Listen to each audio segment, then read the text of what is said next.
Baik Bapak Ibu, saudara sekalian, pada pagi hari ini saya akan melanjutkan seri khotbah kita, Joyful, bersukacita, diambil dari kitab Filipi selama 4 minggu.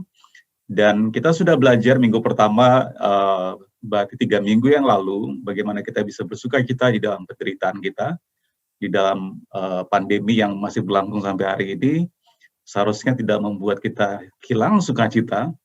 Kita mendengar, melihat, dan mungkin terjadi di sekeliling kita, melihat orang-orang yang kehilangan, orang yang dikasihi, orang-orang yang mungkin kehilangan pekerjaan dan berkurang pendapatannya dan sebagainya. Tetapi Bapak Ibu Saudara sekalian, seperti yang saya katakan di awal khotbah ini, bahwa joyful, sukacita, berbeda dengan happy, dengan senang.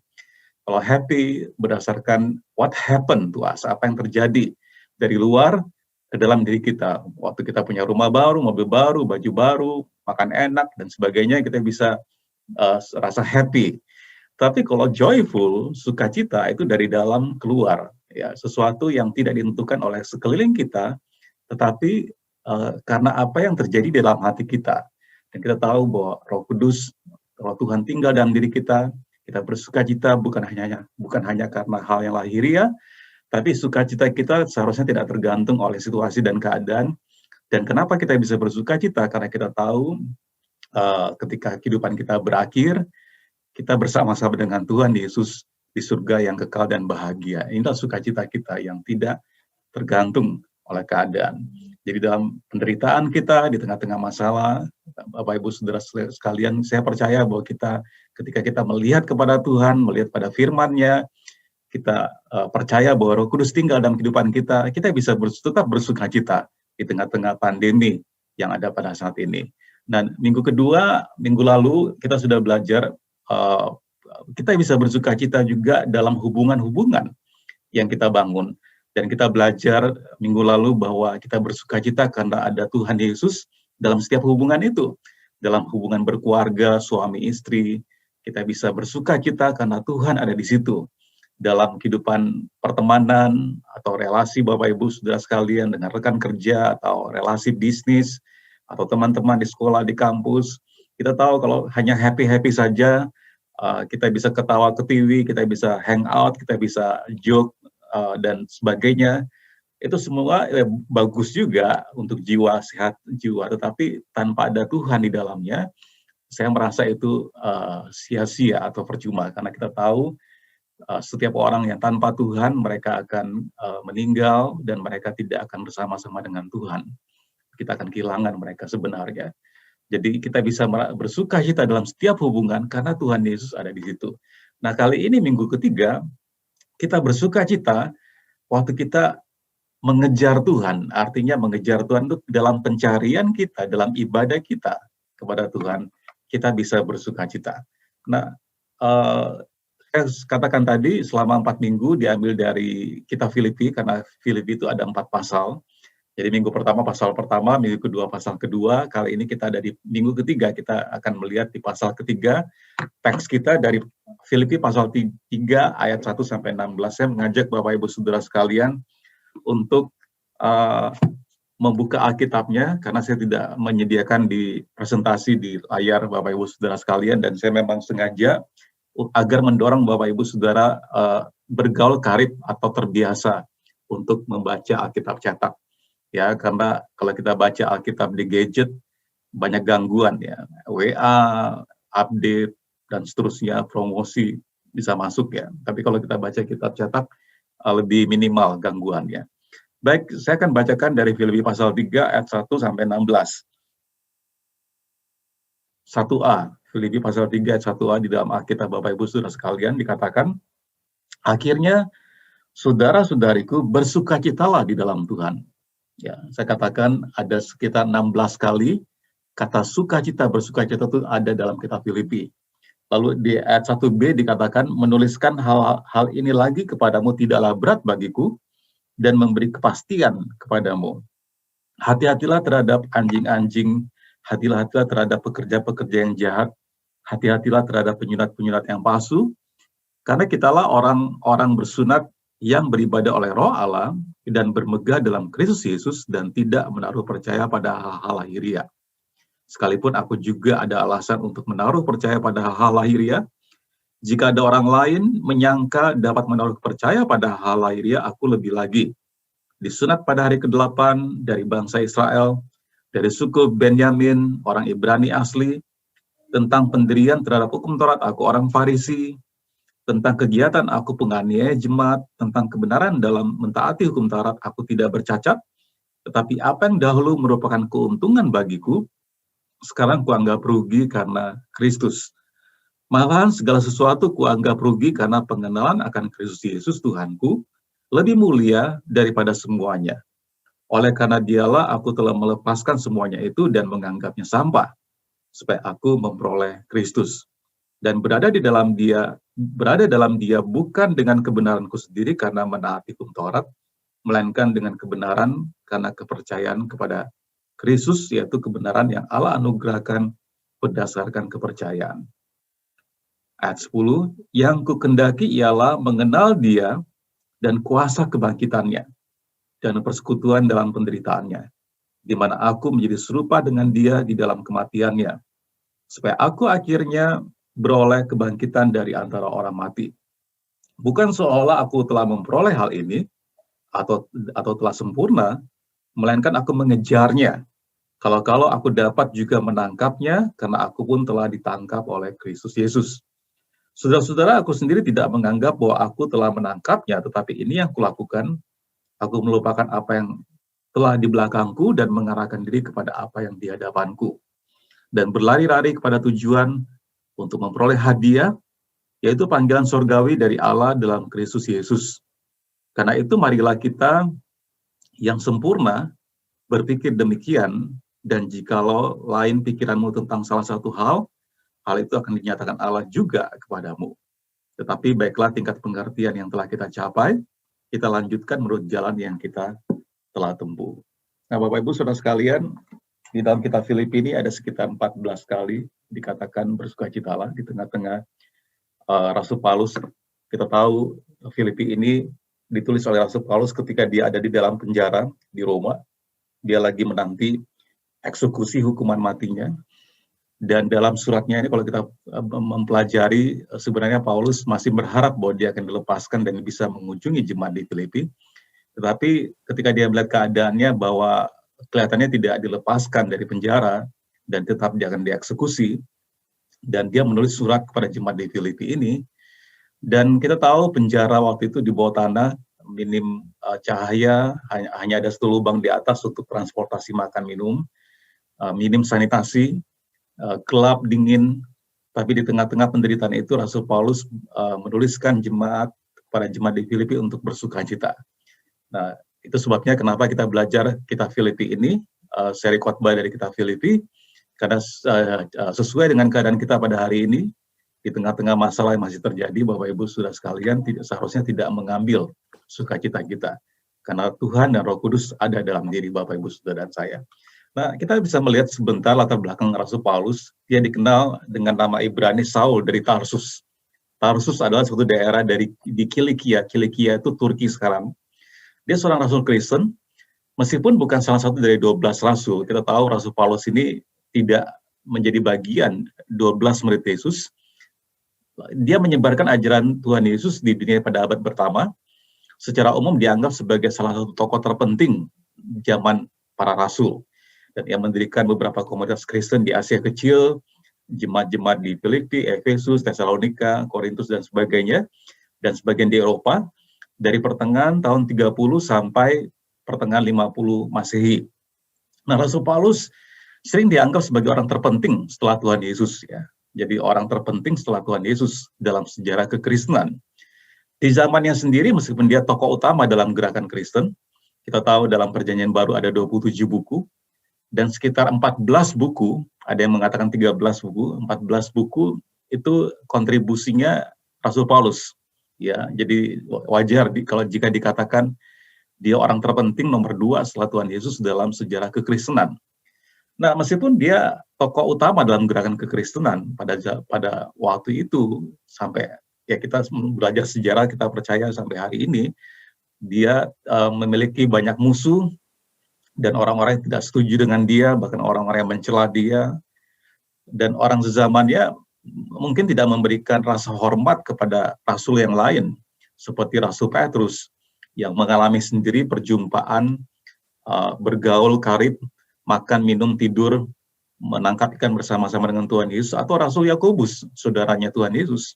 Ya, dia tidak diberikan penghormatan seperti murid Tuhan Yesus 12 yang lainnya. Ya, tetapi dia dikenal sebagai orang yang sangat membawa perubahan sejarah dalam kekristenan. Dan kita tahu Rasul Paulus ini sebelum namanya Paulus, tadi dikatakan Saulus namanya, para ahli Alkitab sebagian percaya bahwa Rasul Paulus, saya menyebutkan Saulus itu sebelum dia bertobat, Saulus ini adalah masih kerabatnya Herodes, ya, Herodian. Jadi Raja Herodes kita tahu adalah raja orang Yahudi. Nah, Bapak Ibu Saudara sekalian perlu mengetahui ketika Yerusalem atau Israel atau Yerusalem dijajah oleh Roma, pemerintahan Roma itu tidak menghancurkan kerajaan-kerajaan kecil. Jadi dia membiarkan raja-raja lokal itu berkuasa. Nah, Herodes adalah raja orang Yahudi. Roma memberikan kuasa kepada Herodes untuk memerintah, dengan catatan sepanjang Herodes bisa membayar pajak, mengumpulkan pajak dari orang-orang Yahudi dan diberikan ke Roma dan tunduk kepada pemerintahnya, tidak masalah. Nah, itu sebabnya ketika kita tahu dalam sejarah, dalam Alkitab kita, ketika Tuhan Yesus lahir, ini merupakan ancaman bagi Herodes, dan dia memerintahkan untuk anak yang berumur 2 tahun ke atas itu dibunuh. Ya, karena dikatakan Raja Yahudi telah lahir, padahal dia adalah Raja Yahudi. Dia menganggap kelahiran Tuhan Yesus adalah ancaman bagi kedudukannya, merupakan kompetitornya. Dia menganggap ya ancaman, sehingga dia memerintahkan Raja Yahudi yang disembah orang-orang Persia, ini orang Majus dari timur, itu setiap anak umur yang 22 tahun ke atas dibunuh. Ya. Dan kita tahu bahwa kemudian Tuhan Yesus mengajarkan berita berita yang baru dan banyak orang percaya, dan dia ditentang oleh orang-orang Farisi, orang-orang tokoh agama Yahudi, dan pengikutnya juga ditentang, sehingga kemudian Rasul Paulus ini, Saulus belum menjadi rasul ya, Saulus ini diberikan mandat sepenuhnya oleh pemerintah masih Raja Herodes dan keturunannya untuk mengejar orang-orang Kristen, terutama orang-orang Kristen yang berbahasa Yunani, orang-orang Kristen Yunani yang menjadi, atau orang-orang Yahudi yang hidup dalam peradaban Yunani, ya, Helenisme. Mereka dikejar, dibunuh, bait Allah dibakar. Dia mendapat mandat penuh ya dari raja lokal Herodes tadi. Makanya ahli Alkitab berkata bahwa Saulus ini masih kerabatnya Herodes. Ya, ada bukti lain di dalam Alkitab, tapi tidak saya sampaikan saat ini. Dan dalam perjalanannya ke Damaskus, dalam rangka mengejar orang-orang Kristen waktu itu, kemudian dia terjatuh dari kudanya karena dia melihat cahaya yang begitu terang. Alkitab menggambarkan, kalau kita baca Kisah Rasul, Alkitab menggambarkan cahaya terang yang lebih terang dari matahari. Bisa bayangkan Bapak Ibu Saudara sekalian. Dia lagi berjalan naik kuda dalam perjalanan ke Damaskus di bawah terik matahari, ya. Tetapi dia melihat cahaya yang lebih terang dari matahari. Oh, bisa bayangkan ya, seterang apa seperti itu. Dan ternyata itulah Tuhan Yesus sendiri. Ya, kalau Bapak Ibu Saudara sekalian baca di kitab Kisah Rasul, lalu dia terjatuh dari kudanya, dan ini adalah gambar artistik karya lukis oleh Caravaggio, dilukis pada abad 16, menggambarkan bagaimana Rasul Paulus jatuh dari kudanya dan dia buta 3 hari lamanya. Seketika dia buta dan kemudian dia mendengar suara. Nah, mengherankan karena tidak semua orang bisa mendengar suara yang berada dalam perjalanan bersama-sama dia ke Damaskus. Hanya dia mendengar suara, dan suara itu berkata, "Saulus, Saulus, kenapa engkau menganiaya aku?" Itu ada di Kisah Rasul. Dan itu adalah ternyata Tuhan Yesus sendiri yang menyatakan dirinya kepada Saulus waktu itu. Dan kita tahu sebelumnya kalau kita mundur ke belakang, ketika salah satu murid Tuhan Yesus yang namanya Stefanus itu dibunuh di Rajang Batu, Saulus ada di situ menyaksikannya. Ya, jadi justru Saulus yang ada di situ menyaksikan Stefanus mati di Rajang Batu. Kemudian dia akhirnya bertobat, dan ini adalah proses pertobatan. Dia jatuh dari kuda, dia buta, dan dia mendengarkan suara, "Saulus, Saulus, mengapa engkau menganiaya aku?" Nah, Bapak Ibu, kalau kita renungkan, bagaimana Saulus menganiaya Tuhan Yesus, bukankah Tuhan Yesus sudah di surga? Perhatikan Bapak Ibu Saudara sekalian, ya. Tuhan Yesus di surga, dia kepala gereja, dan gereja di bumi ini adalah tubuhnya. Ketika Rasul Paulus membunuh orang Kristen, membakar gereja, membakar bait suci, menangkap orang-orang Kristen, secara tidak langsung dia menyakiti Tuhan Yesus. Karena gereja yang ada di muka bumi adalah tubuhnya Tuhan Yesus, Tuhan Yesus adalah kepala gereja di surga. Makanya boleh coba Bapak Ibu kita buka saja di Kisah Rasul supaya Bapak Ibu bisa melihat langsung teksnya. Kisah Rasul di ayat yang ke berapa, pasal yang ke, kalau saya tidak salah, saya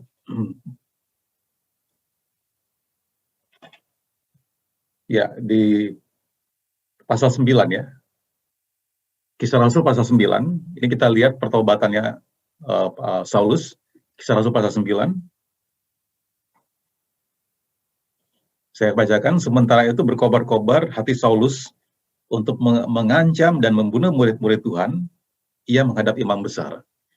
Ayat 2, pasal 9 Kisah Rasul, dan ia meminta surat kuasa daripadanya untuk dibawa kepada majelis Yahudi di Damsyik, supaya juga ia menemukan laki-laki atau perempuan yang mengikuti jalan Tuhan, yang menangkap mereka dan membawa mereka ke Yerusalem.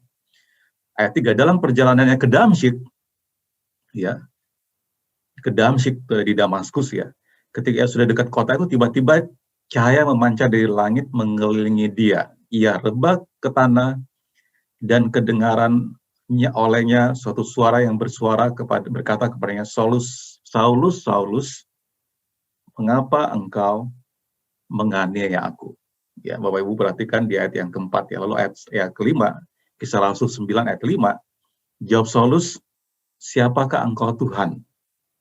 Katanya, "Akulah Yesus yang kau aniaya itu." Perhatikan ya Bapak Ibu. Sekali lagi, Saulus ini tidak berjumpa dengan Tuhan Yesus langsung seperti murid Tuhan Yesus 12. Ya. Tetapi dia mengenal Yesus, Tuhan Yesus, ketika Tuhan menyatakan dirinya dalam perjalanannya ke Damaskus atau ke Damsyik. Dan Tuhan tadi berkata, "Mengapa engkau menganiaya aku?" Tadi saya katakan, kapan Saulus menganiaya Tuhan Yesus? Ketika Saulus menganiaya jemaat Tuhan, gereja Tuhan, bait Tuhan, tidak secara tidak langsung Saulus menganiaya Tuhan sendiri. Makanya Bapak Ibu, kalau kita melihat gereja dibakar, orang Kristen dibunuh pada hari-hari ini, kita tahu bahwa Tuhan sendiri yang akan mengadakan pembalasan, dan tidak sedikit kemudian orang-orang yang membunuh orang Kristen, membakar gereja, tidak sedikit bahkan mereka mengenal Tuhan sendiri lewat perjumpaan pribadi. Nah, kira-kira seperti ini yang terjadi oleh pada Saulus. Nah, dia jatuh, kemudian Tuhan berbicara kepada salah satu orang percaya pada waktu itu namanya Ananias. Ananias ini penyamak kulit. Dia penyamak kulit itu dia yang membuat kulit ya. Di sini ada lukisan dari Pietro da Cortana 1631. Ini menggambarkan bagaimana Ananias diperintahkan oleh Tuhan untuk menumpangkan tangan kepada Saulus, dan seketika itu juga Ananias ini menumpangkan tangan dan Saulus ini dia bisa melihat. Nah, sejak itu Saulus ini berubah namanya jadi Paulus. Dan dia bukannya mengejar orang Kristen lagi, membakar bait Allah, tapi justru dia memberitakan Injil. Nah, ketika Paulus memberitakan Injil, ini menjadi kegemparan bagi orang-orang Kristen pada saat itu, karena sudah terkenal kabarnya bahwa dia membunuh orang Kristen, membakar bait Allah, sekarang kok mengabarkan Injil, sesuatu yang hampir tidak dapat dipercaya. Ya. Dan kita tahu, kita belajar dalam kehidupannya Paulus, dia memulai begitu banyak jemaat-jemaat di Asia Kecil dan Eropa, tadi sudah saya katakan, ya, Filipi, Efesus, Tesalonika, Kolose, Korintus, itu adalah jemaat-jemaat yang dimulai oleh Rasul Paulus, dan dia menulis lebih dari setengah perjanjian baru, kitab perjanjian baru. Ya. Nah, di sinilah kemudian saya menggambarkan bagaimana latar belakang Paulus, Rasul Paulus. Nah, pertobatan Paulus dapat diberikan sekitar abad 31 sampai 36 Masehi dengan referensi dalam salah satu suratnya. Dalam Galatia 1 ayat 16, Paulus menulis bahwa Tuhan berkenan menyatakan anaknya di dalam aku, supaya aku memberitakan dia di antara bangsa-bangsa bukan Yahudi.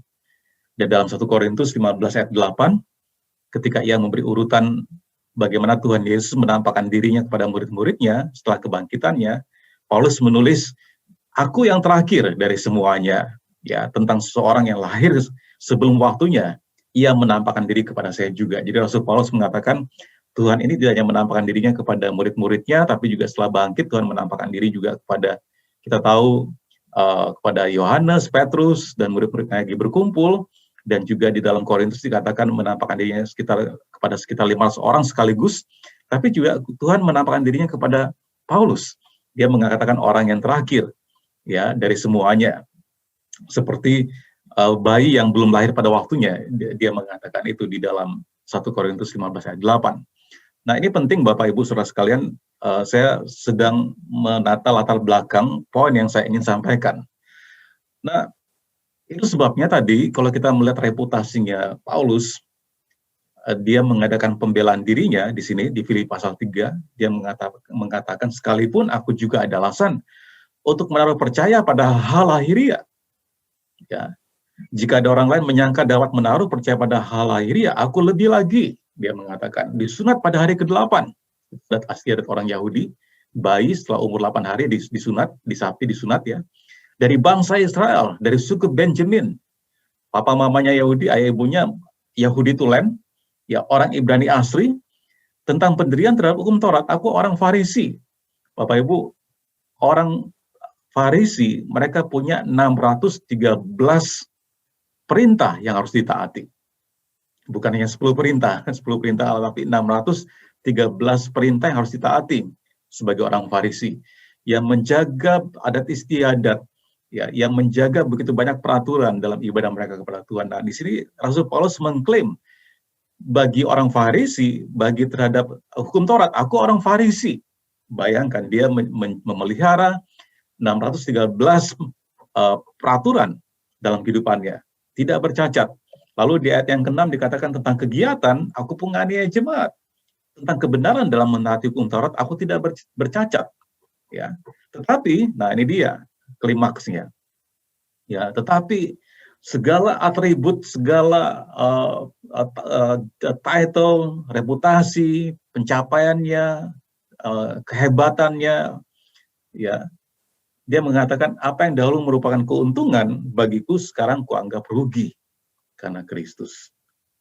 Wow, Bapak Ibu Saudara sekalian, Rasul Paulus bahkan di ayat yang ke-8 dikatakan malahan segala sesuatu kuanggap rugi karena pengenalan akan Kristus Yesus Tuhanku lebih mulia daripada semuanya. Oleh karena dialah aku telah melepaskan semuanya itu dan menganggapnya sampah supaya aku memperoleh Kristus. Luar biasa ya, dengan segala pencapaiannya Rasul Paulus mengatakan itu nggak ada gunanya, malah aku anggap rugi. Ya, dalam Filipi pasal 3 terus di ayat yang 10 dia mengatakan yang kukendaki ialah mengenal dia dan kuasa kebangkitannya dan persekutuan dalam penderitaannya, di mana aku menjadi serupa dengan dia dalam kematiannya supaya aku akhirnya beroleh kebangkitan dari antara orang mati. Nah, Bapak Ibu, kita stop sebentar di sini, ayat ini penting sekali. Kalau murid-murid Tuhan Yesus bisa mengenal Tuhan Yesus dengan baik, mereka makan bersama Tuhan Yesus, minum bersama Tuhan Yesus, tidur bersama Tuhan Yesus, ya, mengajar orang banyak bersama Tuhan Yesus, memberi makan orang banyak bersama Tuhan Yesus, mereka melihat mujizat, ya, mereka hidup 3,5 tahun bergaul karib, bisa melihat, bisa bersentuhan, bisa berinteraksi dengan Tuhan Yesus. Bisa bayangkan, 3,5 tahun murid-muridnya bergaul karib dengan Tuhan Yesus, ketika Tuhan disalibkan, mereka semua lari, ya, termasuk Petrus, ya. Tetapi Bapak Ibu Saudara sekalian, Paulus ini tidak pernah berinteraksi dengan Tuhan Yesus secara langsung. Tetapi dia dikatakan di sini dia mengenal dia dan kuasa kebangkitannya ketika Tuhan menyatakan dirinya dalam perjalanan ke Damsyik atau ke Damaskus tadi, ya. Kalau murid-murid Tuhan Yesus mengenal Tuhan Yesus langsung dengan interaksi langsung, tapi Rasul Paulus mengenal Tuhan Yesus bukan dari awal. Dia lahir, dibesarkan, anak tukang kayu Yusuf, ibunya Maria, 30 tahun kemudian dia melayani dan hidup bersama. Enggak. Kalau murid-murid Tuhan Yesus yang hidup bersama-sama dengan Tuhan Yesus mengalami pengenalan akan Tuhan bersama-sama. Dari kelahiran Tuhan Yesus sampai penyalipannya, ini Rasul Paulus kebalik. Dari kebangkitannya, dia mengenal Tuhan Yesus. Dari pernyataan dirinya, pernyataan diri Tuhan Yesus dalam perjalanan ke Damsyik. Ini luar biasa sekali Bapak Ibu Saudara sekalian. Dan justru Roh Kudus, Roh Tuhan, anugerah Tuhan yang bekerja secara luar biasa dalam diri Rasul Paulus, yang membuat dia begitu banyak pencapaiannya dalam menyebarkan dan membangun kekristenan pada awal abad pertama. Ya, dibandingkan dengan 12 murid Tuhan Yesus yang lainnya. Tapi semuanya itu dia mengatakan dia menganggap rugi, ya, karena pengenalan Tuhan, meskipun dia tidak berinteraksi langsung dengan Tuhan Yesus secara hidup, tapi lewat kebangkitannya, kebangkitan Tuhan Yesus yang dinyatakan kepada dirinya ketika dalam perjalanan ke Damaskus, itu merubah kehidupannya. Dan segala kebanggaan reputasinya, yang tadi kita sudah baca dari ayat 4, 5, 6, 7, 8, dia mengatakan, itu kuanggap sampah. Aku melupakan. Dia tidak melihat reputasinya. Dia tidak melihat entitlement, jabatannya, pencapaiannya, siapa dia. Ya. Dan dia mengatakan, malah aku anggap rugi dan aku anggap sampah. Nah, kenapa bisa seperti ini ya Bapak Ibu Saudara sekalian? Judul khotbah kita bersuka cita yang penuh dalam pengejaran kita, dalam pencarian kita akan Tuhan. Kenapa bisa seperti itu ya? Pemazmur menulis di dalam Mazmur pasal 4 ayat 7, ya, dalam bahasa Inggrisnya, dalam bahasa Indonesia ayat 8. Tuhan berkati yang bersin. Ayat 8, ya, ayat 7 dalam bahasa Inggrisnya dikatakan, Engkau telah memberikan sukacita kepadaku lebih banyak daripada mereka ketika mereka kelimpahan gandum dan anggur. Bapak Ibu Saudara sekalian, pengenalan kita akan Tuhan bisa memberikan kita sukacita lebih banyak, seperti pemazmur menuliskan, lebih banyak daripada mereka ketika orang lain kelimpahan materi. Dalam penderitaan kita, dalam kekurangan kita, dalam keterbatasan kita, Tuhan bisa memberikan sukacita yang penuh. Karena kita mengenal siapa Tuhan kita, siapa yang kita sembah. Nah, Blaise Pascal, saya ingin menjelaskan kenapa ya kita bisa bersuka cita.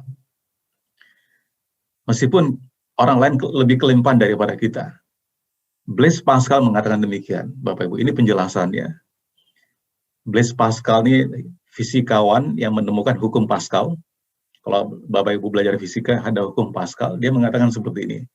There is a God-shaped vacuum in the heart of each man, which cannot be satisfied by any created thing, but only by God, the Creator, made known through Jesus Christ. Dia mengatakan demikian. Dalam setiap hati umat manusia, dalam setiap hati Bapak, Ibu, Saudara, dan saya, ya, itu ada kekosongan yang Tuhan bentuk memang, ya, kekosongan yang Tuhan bentuk dalam hati kita, yang tidak bisa dipuaskan dengan benda-benda ciptaan, ya, nggak bisa dipuaskan dengan materi, nggak bisa dipuaskan dengan uang, dengan karir, dengan jabatan, dengan pelesiran ke negara manapun, meskipun itu semua kita bersuka cita, senang juga, tetapi tidak bisa dipuaskan. Tetap orang bisa bepergian kemana saja pun, ke luar negeri, mungkin ke keliling dunia, tapi tetap ada yang kosong dalam hatinya. Orang bisa punya materi apa saja pun,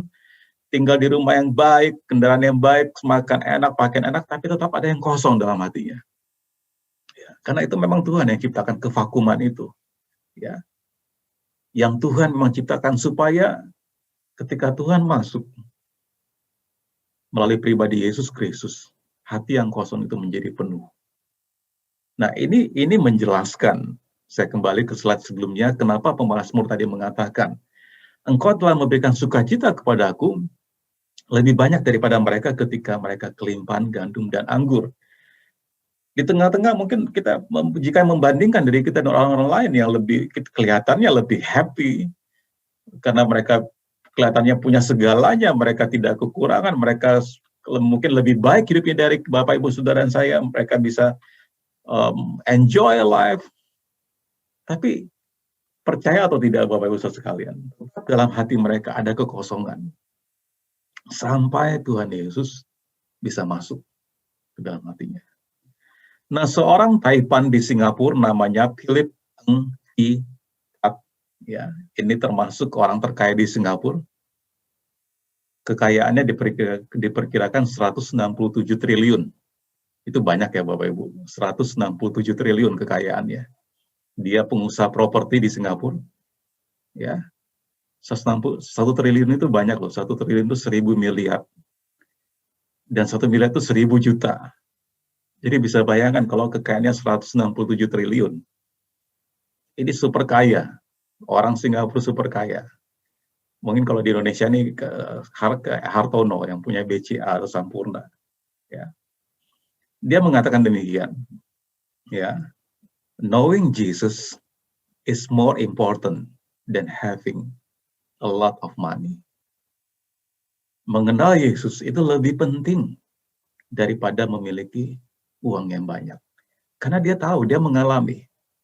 Ya, tadi yang Blaise Pascal mengatakan, kekosongan dalam hatinya tidak bisa digantikan dengan apapun juga. Meskipun dia punya 167 triliun, itu nggak bisa menggantikan kekosongan dalam hatinya sampai Tuhan Yesus masuk dalam hatinya. Dalam interviewnya, kalau Bapak Ibu searching di internet, ini banyak interviewnya, dia mengatakan, there is no better me or better things without Jesus. Nggak ada aku yang lebih baik, kita yang lebih baik, ya, maksudnya kehidupan yang lebih baik, atau barang-barang yang lebih baik yang kita bisa miliki tanpa Tuhan Yesus. Itu sebabnya Bapak Ibu, dalam ibadah kita, dalam pengejaran kita mencari Tuhan, kita bisa bersuka cita.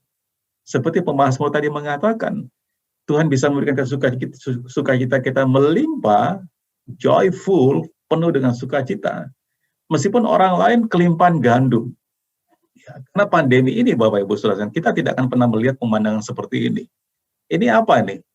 Ini adalah Airbus 380, pesawat terbesar di dunia, double deck 2 lantai, punya Singapore Airlines.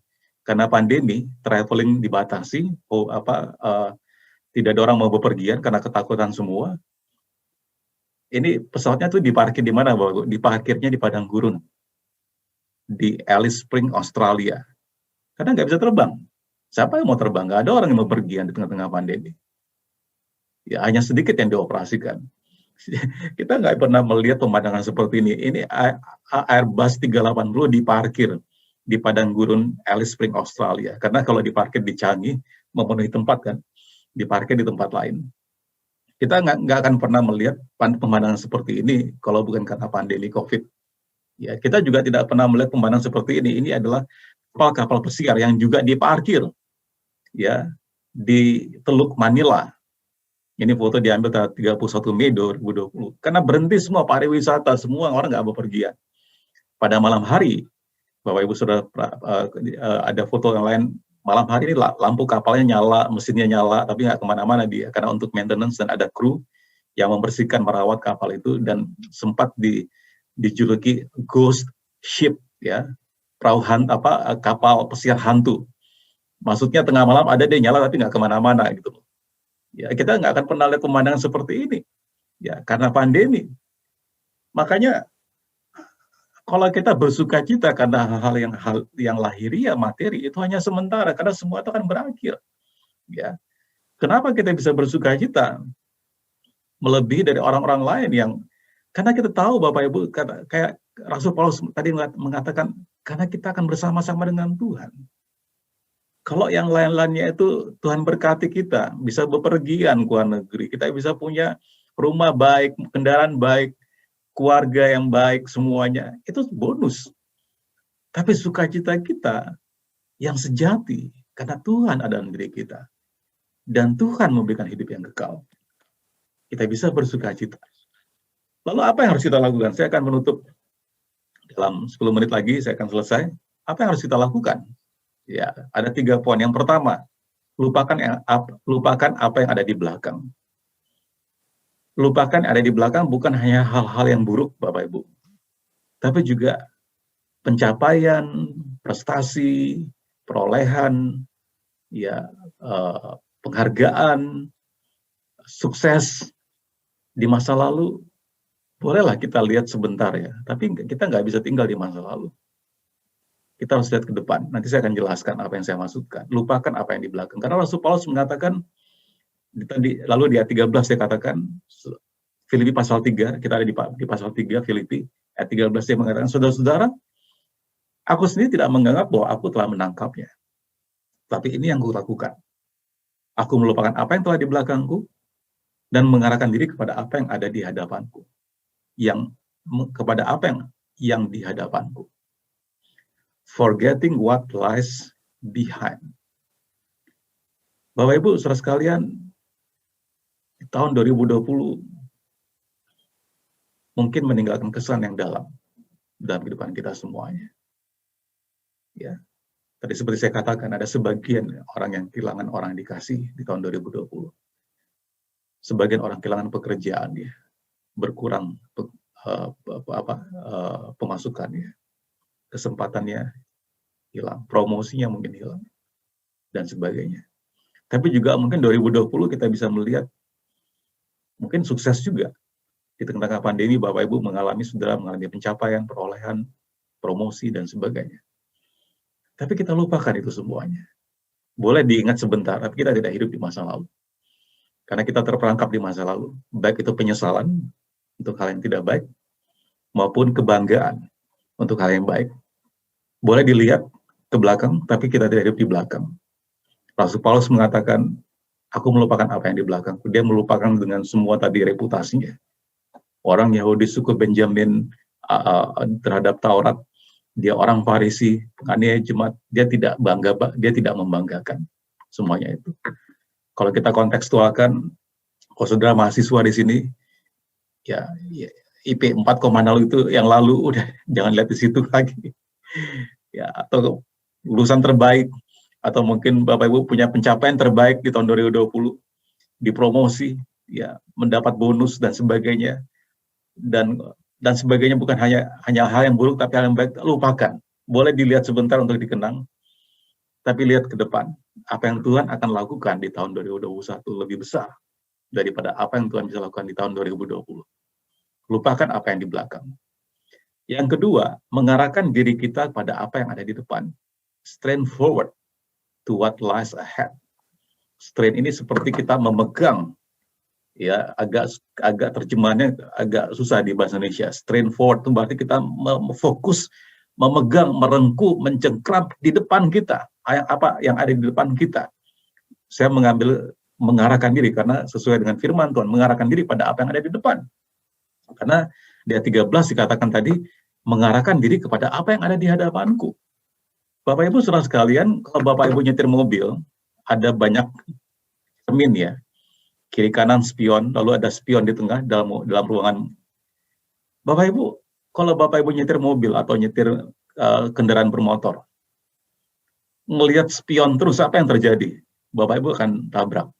Betul kan? Akan celaka dan mencelakakan orang lain. Boleh kita lihat spion kiri kanan sebentar, untuk melihat sebentar, tapi pandangan kita tidak diarahkan di spion, di belakang, ke belakang terus-menerus. Rasul Paulus mengatakan, aku mengarahkan diri kepada apa yang ada di hadapanku. Saya mengatakan Bapak Ibu Saudara sekalian, apa yang Tuhan lakukan di tahun 2020 melalui pandemi ini, di tahun 2021 Tuhan bisa lakukan yang lebih dahsyat lagi dalam pengertian yang positif ya. Kalau saudara sudah diberkati tahun 2020, kalau saudara sudah diberikan promosi, achievement, pencapaian, sukses, diberkati, Tuhan bisa bekerja lebih lagi di tahun 2021 ini. Kalau saudara sudah mengalami hal-hal yang luar biasa, Tuhan bisa bekerja lebih lagi. Itu sebabnya jangan melihat pada masa lalu, bukannya dalam pengertian negatif, tapi juga dalam pengertian yang positif. Yang ketiga, tetapkan pandangan Anda, tetapkan pandangan Bapak, Ibu, Saudara, dan saya pada tujuan. Ya. Set your sight on the goal. Apa yang Tuhan sanggup bisa lakukan. Di ayat 14, Rasul Paulus mengatakan, dan berlari-lari kepada tujuan untuk memperoleh hadiah, yaitu panggilan surgawi dari Allah dalam Kristus Yesus. Ya, dia press on toward the goal. Ada prize, ya, ada hadiah, penghargaan, ya, bukan hanya pencapaian dalam dunia ini, tetapi ada mahkota kehidupan yang Tuhan berikan. Ya, itu sebabnya dalam kehidupan kita bukan berarti kita tidak bekerja. Kita, Bapak Ibu, sudah bekerja, berusaha, sekolah, studi, belajar yang baik. Tetapi sekali lagi Bapak Ibu, itu cuma panggung untuk kita hidup memuliakan nama Tuhan. Bukan tujuan akhir kita. Semuanya itu cuma alat. Kita tetap harus makan, minum, berpakaian. Semua harus berjalan seperti biasa. Kita tidak menjadi orang Kristen yang mengungsi ke gunung bertapa, tidak turun gunung, tidak berinteraksi dengan dunia. Bukan. Kita ada di dunia ini, tapi tidak menjadi serupa dengan dunia. Tuhan mengatakan, firman Tuhan mengatakan kita berlari pada tujuan kita, mencapai mahkota kehidupan. Ya, itu lebih penting, lebih utama. Kita mengarahkan diri kita, pandangan kita yang kepada apa yang ada di depan kita. Nah, Bapak Ibu sudah perhatikan di sini, ini pemain ski, lomba ski, kejuaraan dunia, namanya Kelly Gallagher. Bapak Ibu tahu nggak, dia juara dunia. Tapi tahukah Bapak Ibu, Kelly Gallagher yang bajunya orange itu buta. Buta. Ini adalah Paralimpik ya. Olimpik untuk orang-orang cacat, orang-orang buta. Ya. Bisa bayangkan, kita aja yang melihat nggak bisa main ski seperti ini ya. Saya pernah melihat tuh ada bapak lagi belajar rollerblade ya. Rollerblade itu sepatu roda yang satu rodanya tuh ada 4 tapi lurus semua. Di basement Lipo Mall saya melihat anak-anak kecil mereka begitu lincah. Tapi ada satu bapak dia belajar udah mungkin 60-an dia belajar melangkah kayak Saya perhatikan, maksudnya, wow, ini buta loh Bapak Ibu, buta bisa juara dunia. Ya. Nah kalau Bapak Ibu perhatikan, yang baju orange itu yang juara dunia Kelly Gallagher, tapi pelatihnya Gary Smith itu di belakangnya. Perhatikan, dia pakai mikrofon dan pakai earphone, dia komunikasi dengan suara untuk mengarahkan belok kiri, belok kanan, jumping, dan seterusnya. Jadi instrukturnya itu di belakangnya. Ini 2 orang ini satu tim. Yang menang itu yang buta itu yang baju orange, yang namanya Kelly Gallagher. Di belakangnya itu adalah instrukturnya mengarahkan dengan mikrofon dan dengan earphone untuk mengarahkan tikungan, belok, kiri kanan, jumping dan seterusnya. Bisa bayangkan Bapak Ibu, ini orang buta, dia tidak bisa melihat ke depan, tapi dia bisa mengandalkan pendengarannya. Ya, apa yang berusaha saya sampaikan Bapak Ibu? Kalau kita dengar-dengar baik firman Tuhan ini, ya, Bapak Ibu tidak bisa melihat Tuhan Yesus dia di surga. Kita tidak bisa melihat mahkota yang nanti akan diberikan. Tapi kalau kita mau mentaati firman ini, kita mau dengar-dengar nih firman Tuhan, kita baca, kita dengar, kita lakukan. Bapak Ibu Saudara, kita akan berhasil dalam hidup ini. Karena itu janji Tuhan sendiri. Amin. Makanya jangan lihat lagi yang 2020. Ya, ada yang berkata, Pastor Joy Bonifacio dalam blognya, banyak orang berkata tahun 2020 seperti the lost year, tahun yang hilang. Ya, Who Stole 2020 dalam blognya, Bapak bisa dengarkan ini audio preaching Pastor Joy Bonifacio. Ini pemimpin kita, pendeta di Every Nation di Singapura, dan juga pengawas Every Nation yang ada di Asia, Southeast Asia dan Asia. Ya, Pastor Joy Bonifacio, yang buku-bukunya juga kita sudah terjemahkan, Lego Principles, yang sudah jadi bahasa Indonesia. Ya, dia mengatakan dalam podcastnya Who Stole 2020? Apakah tahun 2020 seperti tahun yang hilang, the lost year, tahun yang hilang? Tidak, Bapak Ibu. Ya, Tuhan sanggup bekerja melalui apa yang kita anggap tidak baik, tapi Tuhan bisa merubah kebaikan. Kesimpulannya, mari kita berjalan dengan iman. Kita move forward, itu faith-nya, imannya itu ke kanan, move forward. Kalau fear-nya takut lawan dari iman, ya, adalah takut melihat ke belakang dan tidak berani untuk memandang ke depan. Hidup di masa lalu. Kesimpulannya Bapak Ibu, saudara sekalian dikasih Tuhan, terlepas dari apa yang kita hadapi saat ini, kita dapat berlimpah dengan sukacita karena kita mengetahui bahwa semua kesulitan yang kita hadapi hanya bersifat sementara. Kita bisa terus mengejar Kristus, tidak peduli apa yang terjadi. Karena kita tahu bahwa pada akhirnya kita akan bersama dengannya dalam kekekalan. Ini sukacita terbesar kita. Kalau kita diberkati materi, kita dapat promosi, kita dapat berkat secara materi, itu bonusnya. Bukan yang utama. Yang utamanya adalah kita bersukacita. Karena kita bersama-sama dengan Tuhan. Ketika kita kembali ke rumah Bapa, kita bersama-sama dengan Dia di surga yang kekal dan bahagia dan selamanya. Itu sukacita terbesar kita, yang membuat kita bersukacita di tengah-tengah masalah apapun yang kita alami pada saat ini. Tuhan Yesus memberkati Bapak Ibu, saudara semuanya. Mari kita berdoa. Tuhan Yesus, sama berdoa untuk setiap jemaatku, bahwa kami memiliki sukacita dalam ibadah kami, pengejaran kami akan Engkau. Ibadah hari Minggu seperti ini, datang ke pertemuan kelompok kecil live group, datang ke pertemuan doa pagi hari jam Sabtu, jam 7 pagi, menghadiri kelas-kelas training, bukanlah beban, tapi suatu sukacita. Bukan tanggung jawab, tapi kesukaan bagi kami Tuhan. Karena semuanya itu mempersiapkan kami menjadi lebih baik lagi dalam kehidupan yang sekarang ini, untuk menerima kehidupan yang akan datang. Dalam setiap penderitaan, masalah yang kami hadapi, Engkau membentuk kami melalui semuanya itu untuk menjadikan kami orang yang lebih baik, yang membawa kemuliaan-Mu di muka bumi ini. Berkati semua anak-anak-Mu yang mendengarkan pada hari ini di ruang Zoom ini maupun di kanal YouTube. Diberkati, biar firman ini masuk dalam hati kami, merubah cara berpikir kami, merubah sikap hati kami, merubah perbuatan kami, kelakuan kami, perilaku kami, sehingga nama-Mu dipermuliakan. Di dalam nama Tuhan Yesus, Tuhan berkati. Amin.